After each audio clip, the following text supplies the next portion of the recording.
Recording the sewer line here at 4105 36th Avenue Southwest.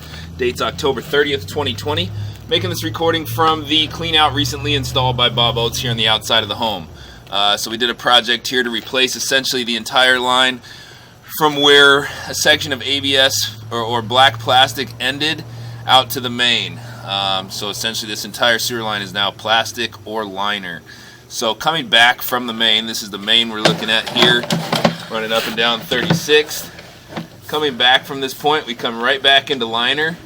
So on the proposal says we'll come within a foot of the main. We are within about 2 inches. Some of that's just a little bit of dangling epoxy. That'll fall off over time.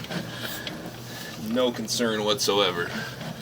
So coming back now through that 6-inch liner we installed. 6-inch diameter liner. On the top part of the screen there, we see a little bit of toilet paper there. That's where we drilled a hole for the neighbor line to come in. So installed a liner past the neighboring connection, then came back and drilled out the neighbor's tie-in. So that's what you see there. Now coming back through this 4-inch or 6-inch diameter section still. Morning, how are you? Good. Hi, how are you? Good. Just making the recording here of the sewer line. Oh, wonderful. Then coming back from the 6-inch liner into our repair that we dug out in the right-of-way parking strip there. So there's that plastic section we installed out in the parking strip. And then back into liner again, coming back towards the house.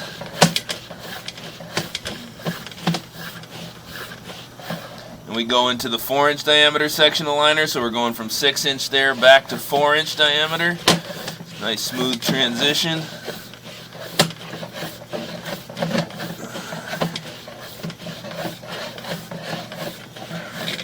And then back into this plastic installed as part of this clean out. Back up the clean out.